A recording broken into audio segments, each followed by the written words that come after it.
My name is Faith Twayford, and when I was 17, my family moved 2 states away without telling me. I came home from my diner shift on a Tuesday night in March, turned my key in the same sticky lock I'd been fighting since 8th grade, and stepped into a house with no furniture, no photographs, and no people in it. On the kitchen counter, under a magnet shaped like a cardinal, my mom had left one torn-off note from her grocery pad. It said, "You'll figure it out." No address, no phone call, no explanation for why my family packed a truck while I was pouring coffee for strangers. It took me 12 years to build a life out of what they left behind. Then one article with my face in it brought them back to my door, and what my mother did next was worse than the note. I stood in the doorway for a long time before I could make myself walk through my own house. The living room carpet still held the dents where the couch had been, 4 little dimples in a rectangle, like the room was remembering furniture that had already crossed a state line. The television was gone. The recliner was gone. The wall going up the stairs was a line of pale rectangles where the family pictures used to hang. And I remember touching one of those clean spots like it might still be warm. They took the photo of Caleb in his football uniform. They took the one of my parents at Niagara Falls. The only frame left in the house was face down on the hallway floor. And when I turned it over, it was my school portrait from junior year, just mine. Upstairs, my room was untouched, my bed made, my clothes hanging exactly where I'd left them that morning. And that detail scared me more than the empty rooms did, because it meant somebody had packed around me. Somebody had carried boxes past my door and decided what I'd need. I went back down to the kitchen and read the note again under the cardinal magnet. "You'll figure it out." My mom's grocery pad, the one with the sunflowers on the border. I called her cell phone standing right there at the counter. It rang 4 times, then voicemail. I called again. 2 rings, voicemail. The 3rd time, it went straight to that flat robot voice, and I understood at 17 years old, holding a note in a kitchen that still smelled like our last dinner, that my mother had just watched my name light up her phone and press decline. Then somebody knocked on the front door hard. It was Mr. Holly's, the landlord, holding a folder and looking embarrassed to be alive. He said my dad had called him that morning to close out the lease. Rent was paid through the end of June, and my parents had told him I'd be staying with relatives until school let out. Relatives. I stood there in my diner apron smelling like burnt coffee while a grown man explained my own life to me, and I did the thing I would spend years learning not to do. I said I was fine. After he left, I called the police because I want that on the record. People hear this story and think I just curled up and took it, and I did not. A young officer came out, took one look around, and got quiet the way people do when the rules and the right thing aren't the same shape. I was 17 years and 9 months old. The rent was paid. There was food in the pantry, technically, if you count crackers and a jar of pickles. He said the words, "not technically abandonment," to me in my own kitchen, and to his credit, he looked sick saying them. He offered to call children's services, and I said okay, and they promised a call back because a girl with a job and a roof and 90 days, until her birthday, is nobody's emergency. That night, I slept in my own bed in an empty house listening to the furnace click. And my last thought before I went under was a question that would take me 12 years to stop asking. What did I do? In the morning, I checked the garage, and it was empty, too, except for one piece of paper taped to the wall where my dad's toolbox used to sit. To make sense of that piece of paper, I have to back up 2 years. My dad, Dale, spent 26 years as a machinist at the plant in Maple Glen, Ohio. And when the plant closed, it closed the way a heart stops with the whole town standing around it. He was 47 and suddenly worth $11 an hour at the hardware store. My brother Caleb was the family's good news back then. 18, handsome, a knee like a hinge made by God, until a bad tackle tore it apart his freshman year of college. Surgery, then pills for the pain, then pills for the pills. By the time I was 16, I knew what it meant when Caleb's music was too loud. And I knew which of my mom's smiles was real and which one was for the neighbors. I was working at the Copper Kettle by then, saving tips in a shoe box in my closet. A roll of bills I counted every Sunday like some girls said prayers. $1,900 for a car for college applications. For a life. One Sunday morning, the shoe box weighed nothing. I stood in the kitchen shaking and I told my mom. And here is the part people never believe. She didn't deny it, didn't even flinch. She kept wiping the counter and said, "Your brother is drowning Faith," like it was a weather report, like the money had simply flowed downhill to the person who needed it. The way everything in our house flowed downhill toward Caleb, and my job was to stand on dry ground and be glad I could swim. I was 16 years old, and that was the morning I learned the family math. There were children who got saved, and there were children who did the saving. And my mother had decided which one I was before I was old enough to vote. Here's what I need you to understand about the weeks before they left, because for years I put myself on trial for missing it. I didn't miss it. 6 weeks before that Tuesday, boxes started stacking up in the garage, taped and labeled in my mom's church bulletin handwriting. I asked her about them straight out at the dinner table in front of everybody. She smiled and said the church was collecting for a spring yard sale, honey, and did I want to donate my old winter coat. Caleb disappeared for days at a stretch that February, and when I asked, it was a program through the church, a retreat, a men's group.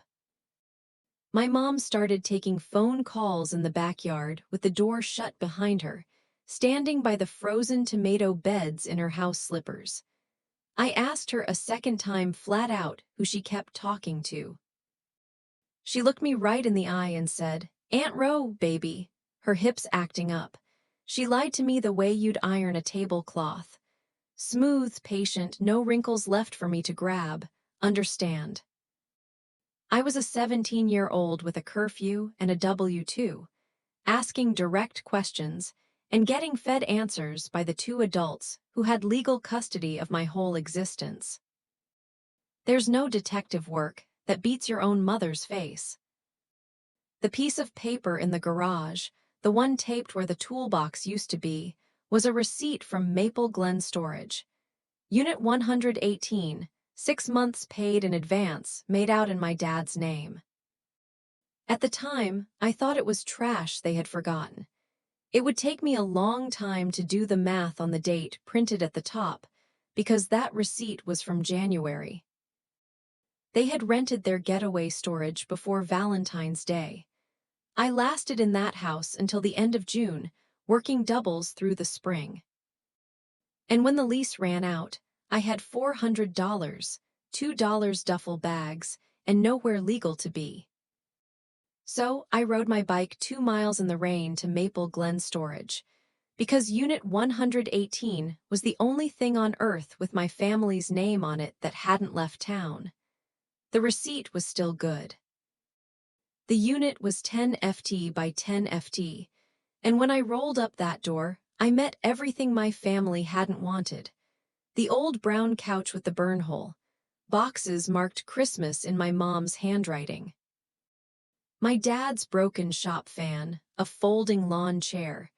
They took the family and they left me the things they didn't want. And I want to tell you, I saw the poetry in that right away. But mostly, I just got out of the rain. I slept that first night on the brown couch under my own winter coat, the one my mom had tried to donate. surrounded by the leftovers of people who were 2 states away and not answering their phones. Before I slept, I did one small thing that turned out to matter. I took the note, "You'll figure it out," and the storage receipt, and I put them in an empty Folgers coffee can I found in a box, and I set the can on top of a filing cabinet like an urn. Then I clipped the little brass key for Unit 118 onto my key ring next to the key for a house that wasn't mine anymore. That brass key stayed on my ring for the next 12 years. I wish I could tell you 17-year-old me knew why. Around midnight, a flashlight beam swept across the bottom of the door and stopped. The door rolled up 4 feet and stopped, and a man in a Carhartt jacket stood there with his flashlight pointed politely at the floor. Earl Dobbins, the property manager, 60-some, a face like a catcher's mitt. He looked at me at the couch, at the 2 duffel bags, and I watched him do arithmetic no kid should be on the wrong side of. Then he said, and I remember it word for word, "Camera on this row's been broke since fall. Real shame." He told me the gate code changed the first of the month. He said folks who got to their units before 7 in the morning generally weren't seen by anybody, and that fire code meant no hot plates, no candles, no exceptions. And then he rolled my door back down and walked away like we discussed the weather. The next morning, there was an army blanket and a good flashlight sitting outside Unit 118. No note. Some people rescue you loud. Earl rescued me at a volume only I could hear. The county did eventually call back that summer, a tired, kind woman who laid out my one official option. There was a foster placement with a bed open, 2 counties over. 2 counties meant a new high school 3 months before graduation. And my whole college plan was riding on a state scholarship that required me to finish where I'd started with the GPA and the counselor who knew my file. I said no, thank you. And I understand if that sounds crazy, but I'd already lost my family that year, and I wasn't going to lose the one thing with my own name on it. There was one more door, and it was held open by a woman named M.S. Prout, and I owe her more than I can fit in this story. M.S. Prout was the guidance counselor at Maple Glen High. And when I finally told her the truth that April, she didn't gasp or cry or make me manage her feelings. She pulled a form out of a drawer like she'd been waiting. There's a federal law, McKinney-Vento, for students without a fixed address, and under it an unaccompanied kid can stay enrolled. No guardian signature required. She got me a locker by the gym showers, a bus pass, and a fee waiver for every college application. And she never once made me feel like a project. I graduated that June with honors and a scholarship in a gown that hid how loose my clothes had gotten. Every senior got 4 guest tickets, and I'd set aside 2 seats in my head anyway, out of some stubborn animal hope. I walked across that stage and looked out at 2 empty chairs, and the only sound for me in that whole gymnasium was MS. Prout up in the faculty row, clapping with her hands over her head. 3 weeks later, a postcard showed up at the storage office with a Tennessee postmark and no return address. "Hope school finished up okay. You'll figure it out. Love, Mom." She spent a stamp to say it twice. I sat on the brown couch and understood something with a clarity that felt almost peaceful. It had cost them nothing to leave me. That was the point of making me strong. I put the postcard in the Folgers can with the note, and I stopped looking at the road for their truck. The next time I heard my mother's voice, I was 29 years old. Let me compress 4 years the way you'd wring out a mop. I lived in Unit 118 for 15 months altogether. Then a room above a laundromat that shook like an airplane but had a real shower. Days at the Copper Kettle, nights cleaning offices for a janitorial outfit out of Columbus. Business classes at the community college, where the state scholarship stretched furthest. Tuesdays and Thursdays with highlighters I stole back from my own lost and found. I got good at a very specific thing during those years. I got good at being nobody's problem. When I was 19, my appendix tried to kill me on a Wednesday night, and I drove myself to the emergency room with my seat belt cinched against the pain like a corset. The intake lady asked for my emergency contact, and I looked at that little box on the form and wrote NA. And she looked at the box, then at me, one beat too long the way Earl had. I told myself it was independence. It took a therapist a decade to help me call it by its real name, but we'll get there. Here's what I noticed instead. Mopping law offices at 2 in the morning while my classmates were at parties, I was good at this. Not just willing, good. I could walk into a wrecked room, a flooded break room, a fire-damaged file wall, and see the order underneath the mess. See the 11 steps between disaster and normal. I'd been training for it my whole life, cleaning up after people who never once looked back to say thank you. One night, I pulled a flyer off a corkboard about a county surplus auction, vehicles sold. As is, cash only, and I folded it into my pocket next to my paycheck. The van was a white Ford with 190,000 miles on it, a dent shaped like Florida in the sliding door, and a smell I chose to interpret as character. I was 22. I bid $3,100, which was every dollar I had after 4 years of saying no to myself. And when the auctioneer pointed at me, I threw up a little in my mouth and raised my hand higher. That night, in the laundromat parking lot, I laid out stick-on letters under a streetlight and named my company Bright Line Cleaning.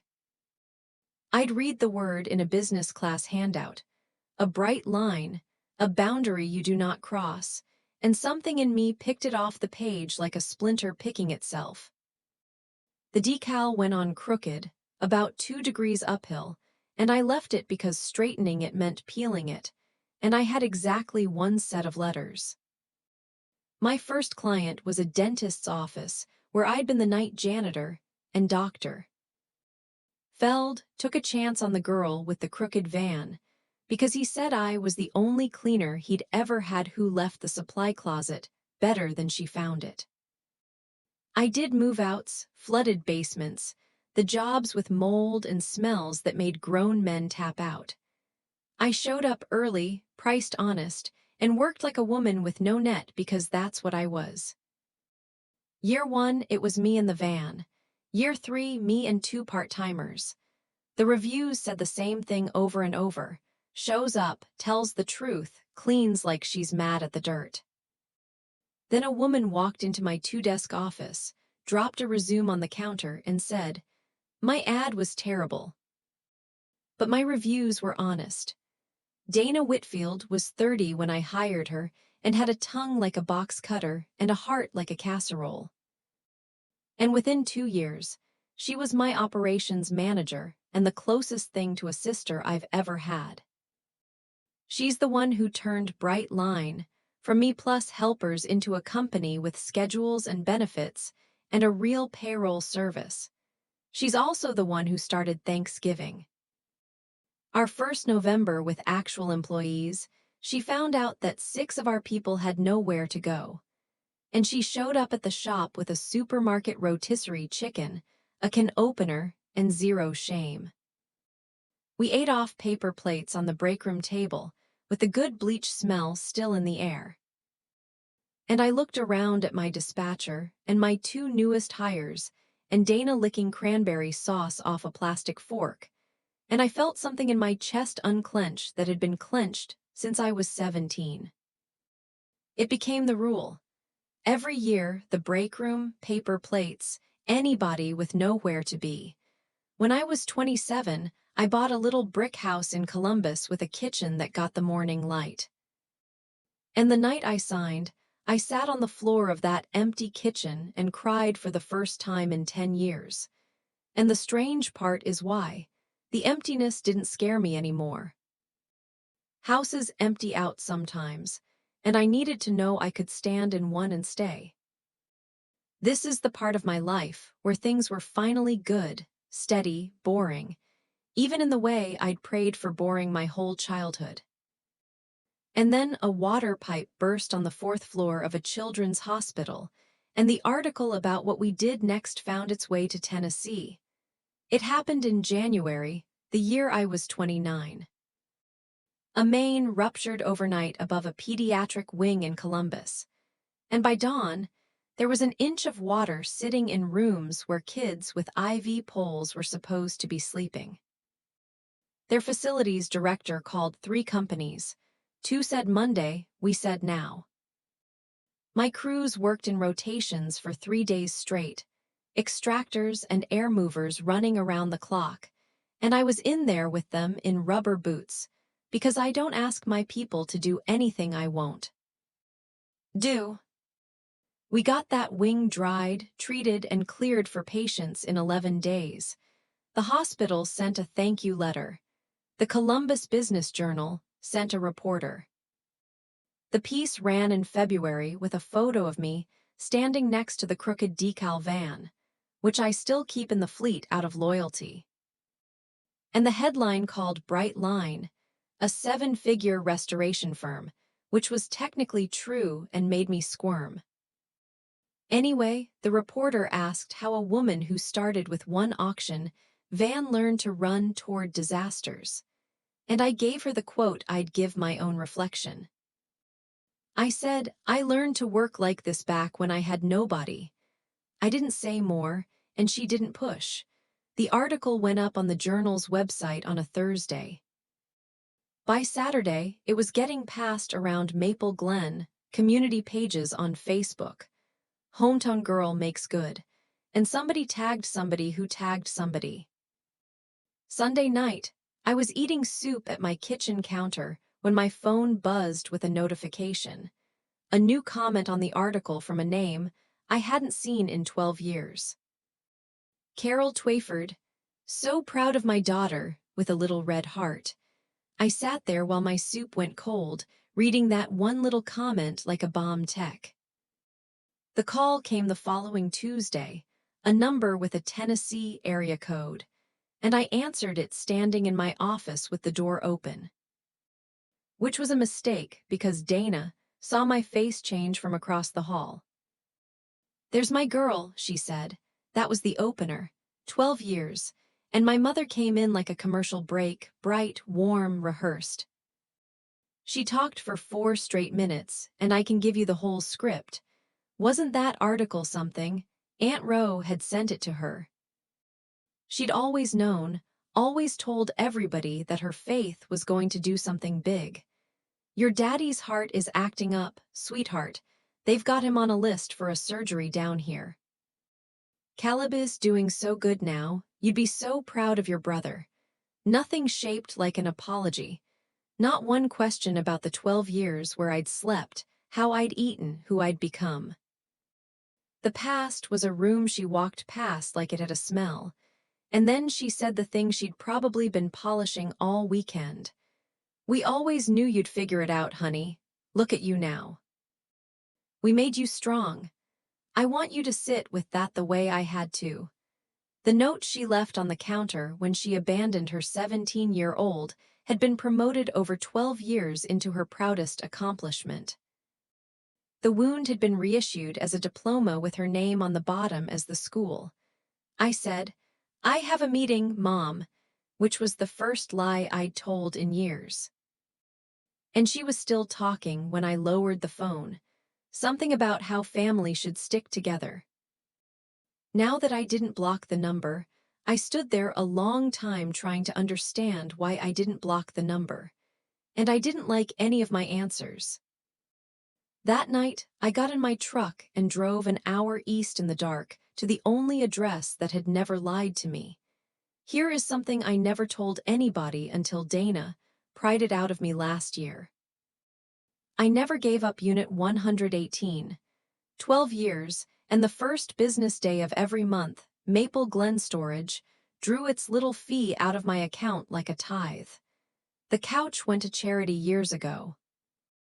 The Christmas boxes, the fan, all gone. What was left when I rolled that door up at 9:00 that night was a 10x10 concrete room, one folding lawn chair, and a Folgers coffee can sitting on top of a filing cabinet. I sat down in the lawn chair in my coat and let the cold come up through my boots, and I looked at that can the way you'd look at a headstone. The note was in there. The postcard was in there. The receipt from January was in there. I'd been paying rent for 12 years on the worst thing that ever happened to me, keeping it climate controlled, keeping it safe. And sitting in that chair, I finally asked myself who exactly the storage was for. So, I did two things from that lawn chair, and they were the start of everything that came after. First, I took out my phone and I texted my mother one question, the only one that mattered, and I made it plain. "Why did you leave me?" I watched the dots appear and disappear twice. Then her answer came through, and it was this: "Let's not dwell on the past, sweetheart. Family looks forward." I read that answer maybe 30 times, and it told me more truth than she'd told me in a decade, because a person who has a good answer gives it to you. Second, I called the storage office voicemail and gave my notice on Unit 118 end of the year. I said out loud alone in a concrete box, "I'm done paying rent on the past." Then my phone lit up in my hand. "Dana, Faith, there are people in the lobby asking for you. They say they're your parents." It was Monday morning, not even 10:00, and they were in my lobby, which meant they'd left Tennessee before dawn or slept at a motel nearby. And either answer told me this was a campaign, not a visit. I saw my dad first, and I'm not going to lie to you about what that did to me. 12 years had gone through Dale Twyford, like water through a paper bag. He was thin in the neck and gray in the lips, leaning on a cane by the front window, reading our safety certifications on the wall like scripture. My mother was at the reception desk in her church coat, telling my 23-year-old receptionist the whole saga. "Our daughter, this whole company. Can you believe it? We're just so proud." And when she saw me, she came across that lobby with her arms wide and gathered me up like the ending of a movie. And I stood there inside that hug, feeling my own employees watching, feeling the hug being performed at them, not given to me. I took my parents into the glass conference room, the one where every wall is a window, and I did that on purpose. Whatever happened in there was going to happen in daylight in front of witnesses, because I had learned some things about my mother in the first 17 years. She admired everything expensive and nothing true. "All this from our girl," she kept saying, touching the table like a realtor. My dad said one sentence the whole first 10 minutes. He said, "Your mother said you'd want to see us." Quiet, like an apology trying to be born, and she talked over the end of it. Then she reached into her tote bag and set a folder on my conference table, thick, dog-eared, with a hospital's name printed across the top. "Cardiology consults, an estimate for a valve surgery." Statements with balances circled in blue pen. Dale needed the operation. That part was real. I want to be fair about what was real. They were underinsured, behind on the deductible, and the hospital in Tennessee wanted a plan before scheduling. I read every page while my mother narrated. And then she slid the folder aside like Act 1 of a play and brought out Act 2. Their landlord was selling the house they rented. There was a sweet little place 2 streets over, and honey, with your name next to ours on a mortgage, the bank would just sing. She actually said that the bank would sing. And then she folded her hands on my conference table, looked at me with her head tilted at the exact angle I remembered from church, and said the sentence she had driven 6 hours to say. Family takes care of family, Faith. I looked at her for a moment, and then I asked the only question I had left in inventory. Where was family when I was sleeping in a storage unit? And my mother blinked twice and said, "A what?" She didn't know. 12 years, and it had never once occurred to her to wonder where the furnitureless 17-year-old had slept because the note had already settled it. I'd figured it out. Therefore, it had all worked out. Therefore, there was nothing to know. The abandonment didn't end in 2014. It just kept running quietly in the background like a pump, and I was looking at the proof. I stood up, thanked them for the drive, and said I needed time to think. At the door, my mother pressed an envelope into my hand, soft with handling, and said, "Read it tonight, baby. It's everything we need."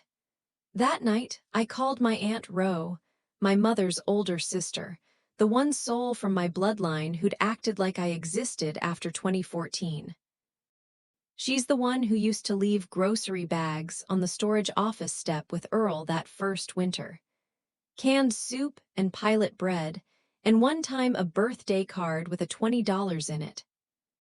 When I said Mom and Dad had shown up at my company, Ro went quiet in a way that had shape to it. And then, 63 years old and tired of carrying other people's secrets, she started handing them to me. The move wasn't panic. That was the word I'd used for it all those years. Some emergency, some midnight decision. Ro, said Carol, had filed the mail forwarding in January. She'd requested their church records transferred to a congregation in Tennessee. In January. The yard sale story, the backyard phone calls, all of it staged across 2 months while I asked direct questions at the dinner table. And then Ro said the part she'd sworn on a Bible to keep, which is that she'd known 1 week before it happened. Carol made her swear. And when Ro fought her on it, my mother said, and Ro repeated it slow, like handing me something sharp handle first. Faith lands on her feet. She'll be fine. It'll be the making of her. She made it sound almost kind. Ro said, "That's the thing about your mama. She can make a fire sound like a heating plan." I thanked her and I meant it. And I was reaching to hang up when Ro said one more thing. "Faith, wait. There's something else been sitting on me." "The note they left you," I said. "What about it?" She said, "Honey, that wasn't your mama's handwriting." I opened my mother's envelope at the kitchen table with my coat still on. It wasn't a letter. It was a mortgage cosigner application printed out, filled in with my legal name typed into the borrower fields, and a bank deadline circled in the same blue pen from the hospital folder. She'd completed my sections: employer, bright line restoration and cleaning, relationship to borrower, daughter. All I was meant to add was a signature and 12 years of amnesia. I set it down, and I went and got the Folgers can because it lives at my house now. I'd taken it home from the unit that night at the storage facility. I took out the note. "You'll figure it out." And I laid it on the table next to an old birthday card, one of the few things of cannabis that had knocked around in those Christmas boxes. "Happy 12th birthday, Faith, from your big brother." And there it was once you knew to look. The tilt, the little left-leaning slant, the way the crossbar on the tea sails passed the letter like it's leaving town early. My mother had all the words 12 years ago. I never doubted the words were hers, but the pen had been in my brother's hand. Caleb wrote it. 19 years old, wrecked on pills, packing a truck to flee the state. And the last chore anybody did in that house was my big brother writing me goodbye in one torn-off line, because our parents wouldn't hold the pen. I sat with that for 3 days and didn't tell a soul. On the 4th day, an envelope came to my office with a Tennessee postmark and the same handwriting, and the first line said, "I wrote the note." You deserve to know that before anything else. I read my brother's letter standing up, then sitting down, then out loud to my empty kitchen because some documents you have to hear in a human voice. Even your own. He didn't open with excuses. He opened with the pen. Mom dictated it, he wrote, standing at the counter with her coat already on, and Dad was in the truck because neither of them could make their hands do it. And I was 19 and high. And I told myself it was a kindness, leaving you something instead of nothing. Then he laid the whole year out flat, no varnish. The knee, the pills, the money he owed to people in Ohio, who did not send invoices. The church program in Tennessee that had a bed open and cost next to nothing.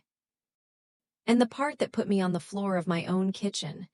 Your college fund was gone by Christmas, Faith. They drained it for my first rehab, the one that didn't take. Months before they left, the future they owed me had already been quietly liquidated and spent on him. He wrote, Mom said you were the only one of us who'd survive it. I told myself that too, because it made it easier to live with what we did. It took me most of 7 years sober to stop believing it. Because here's the truth nobody in our family ever said out loud. They didn't leave you because you were strong. They called you strong so it would cost nothing to leave you. He asked for no money. He asked for no meeting. The last line said, you don't owe me an answer. I just got tired of you not knowing the truth. I was still holding the letter when my phone buzzed on the counter. A text from Dana with a link and no words except, Faith, you need to see this now. Before I clicked Dana's link, my phone rang and it was Ro again. Calling like she'd felt a storm coming through the floorboards. I told her about Caleb's letter and she was quiet. And then she told me the story I'd never been told, the one that doesn't excuse a single thing, but explains the machine. My mother was 16 in the winter of 1984 when my grandmother pulled her out of school. Not asked, pulled. Carol was the strong one, good with her hands, and her baby brother had the lungs, the one they lit candles for. So Carol went to work steam pressing sheets at the laundry on Route 95 5 days a week at 16, and her paychecks went home in an envelope she wasn't allowed to open. And nobody ever called it a sacrifice, because in that house it was just the shape of things. She never got her diploma. The brother got well and got a diploma and got a life. And Ro told me the sentence their mother used to say standing at the stove, the family catechism handed down like a cast-iron pan. Strong ones don't get saved. They do the saving. I sat with the phone against my ear and my eyes shut. And for a minute I could see her, 16 years old in a hot laundry, learning that love in our family flows one direction, from the strong to the saved. And if you're strong, you'd best not need anything. Your mama wasn't born a wolf, Faith, Ro said. She was raised by winters. I understood the machine then, and understanding it didn't mean I had to keep feeding it my hands. Then I hung up and I clicked the link. It was a GoFundMe page launched that morning, and the title was Help Dale Fight for His Heart, with a heart emoji. And the photo was my dad in a hospital gown looking small, and I truly believe he didn't know it was being taken. The goal was set at a number close to the surgery estimate, and 11 people had already donated. But the campaign text was the payload, and my mother had written it herself. I'd know the voice anywhere. It walked through Dale's diagnosis, his faith, his humility, and then it turned the corner into me. While our estranged daughter, a Columbus millionaire, has turned her back on the family that raised her, we trust the Lord to provide what she will not. My town read that. The church ladies who taught me vacation Bible school read it and shared it, and the pastor's wife down in Tennessee shared it with a prayer hands emoji. And by evening, It was on the Maple Glen community page, above a bake sale announcement. My office phone started ringing with numbers I didn't know. A client of 9 years called Dana to ask gently if everything was all right with me because somebody had emailed the mine. Work boots gray at the temples now. 7 years of sober living into the lines of him. And he said quiet, "I think I did, Mom." She recovered fast. She always does. And out came the photo album, laid on the strawberry tablecloth like an exhibit. And she started turning pages of birthdays and Easters, narrating us back into a family. Except every page after 2014 was Caleb, Tennessee, Christmas without me, and she turned those pages faster. Then she folded her hands and looked around the table like calling a meeting to order. "We are not leaving this table," my mother said, "until we are a family again." And then, credit where due, she laid the deal out with the clarity of a woman who has been drafting it for weeks. Faith withdraws that hateful lawyer letter. Faith helps with the surgery. Family helps family. Faith signs on the little house 2 streets over, just her name, just for the bank. And she actually opened her hands like a preacher at the benediction. All this ugliness disappears, and you're our daughter again fully. Like the 12 years were a billing dispute, we could settle out of court. Pastor Wheeler cleared his throat and offered that scripture asks us to honor father and mother.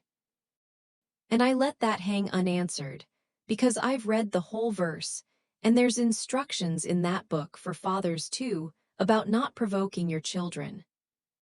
But I hadn't come to trade Bible verses. I looked down the table at my father. "Dad, is this what you want?" He opened his mouth. My mother started to answer for him the way she'd answered for him for 40 years. And then something happened that was not in her script. Dale Twayford put his hand flat on the strawberry tablecloth and said, "I wanted to go back for you."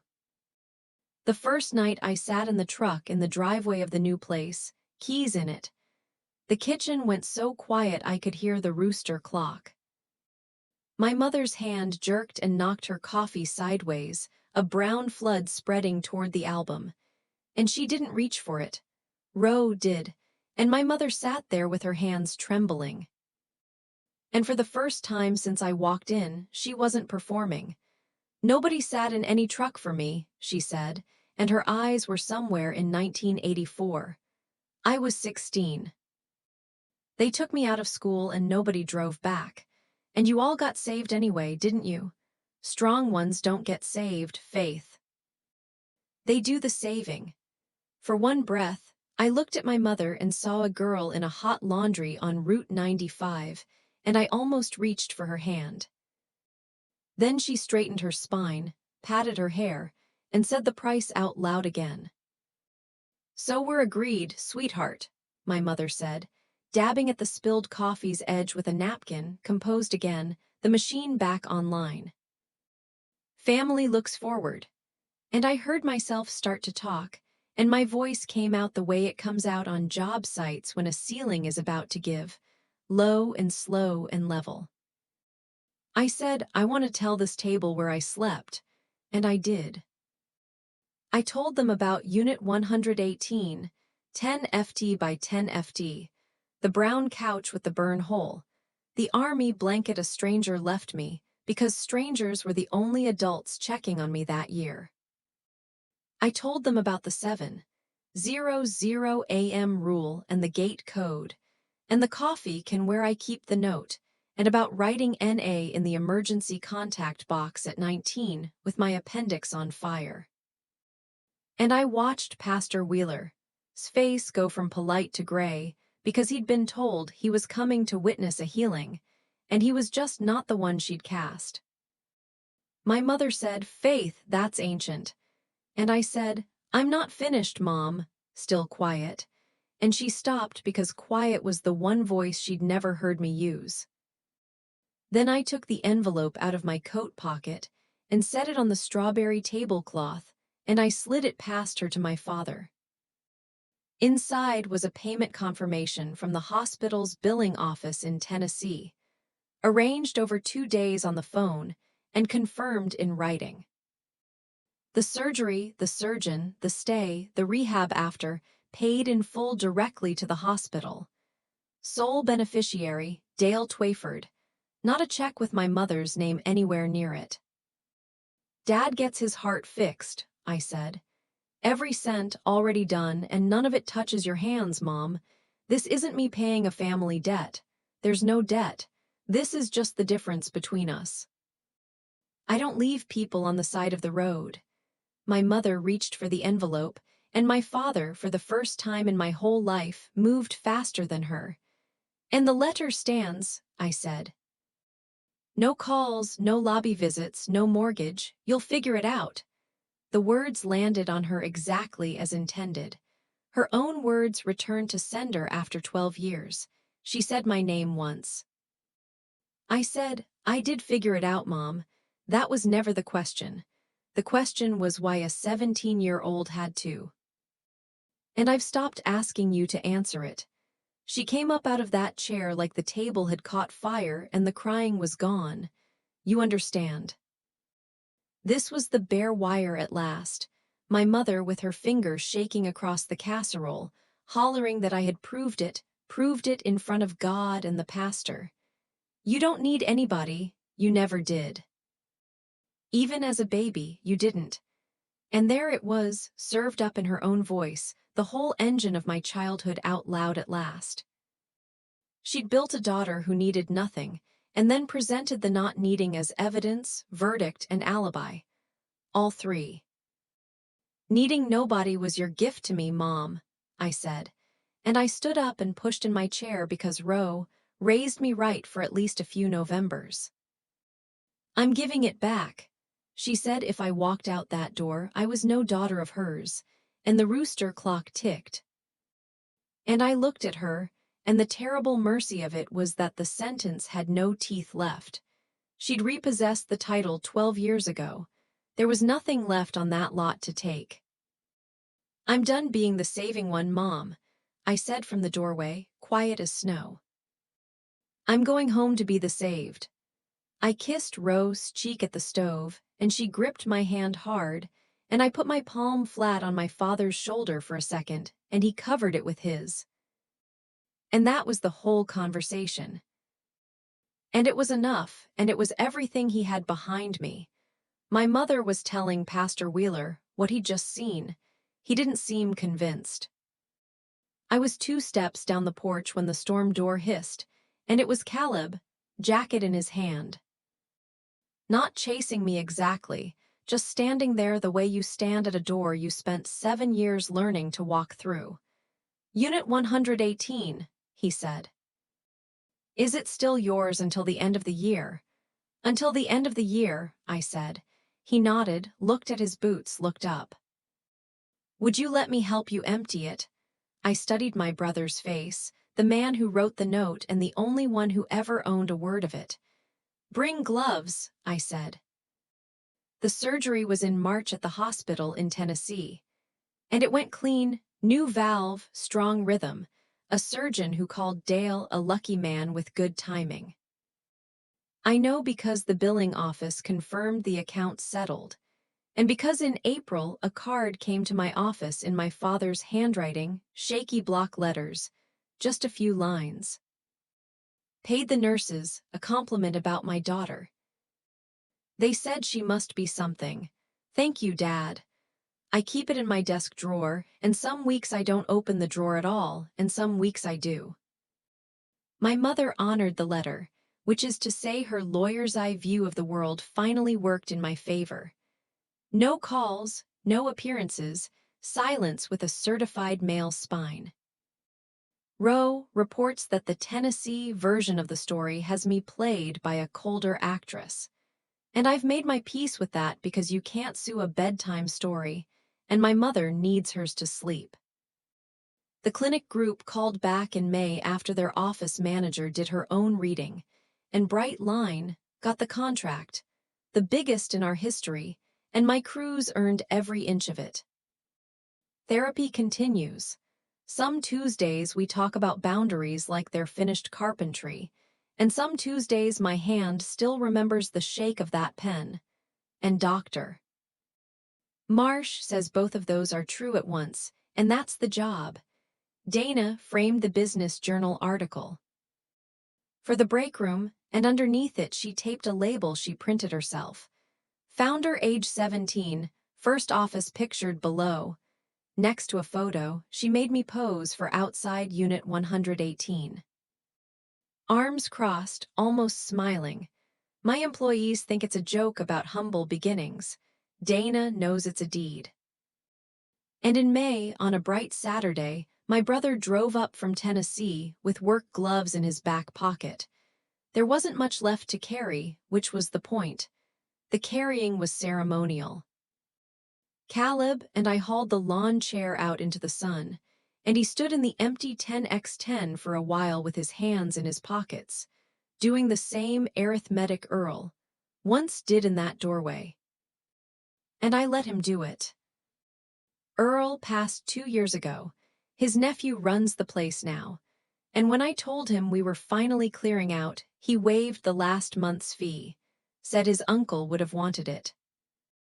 Said Earl used to call me the tenant who paid like clockwork for an empty room and never once asked why. At the end, there was just the Folgers can. I took out the note and unfolded it on my palm, one short line in my brother's tilted hand. Caleb said, "I can shred it. It's mine to shred." And I shook my head, folded it back up small, and handed him the postcard instead, the one with the stamp she spent to say it twice. "One for each of us," I said, "so we remember what we walked out of." He put it in his shirt pocket and pressed his hand flat over it like a man taking a pledge. Then I turned in the brass key I'd carried for 12 years, and Unit 118 clicked shut behind us for the last time. And that November, there was one more folding chair at the breakroom table. And Dana raised her cup of apple cider and said, "To family, the kind you build. Here is the one thing I know now that I didn't know at 17. It costs nothing to leave the strong one behind. But it costs something to stay. And that cost is how you know it's love. That's my story. One note on a kitchen counter, one brass key I carried for 12 years, one Sunday when I finally stopped asking why. If you've been the one who had to figure it out alone, take this as your sign. Build the table and choose who sits at it."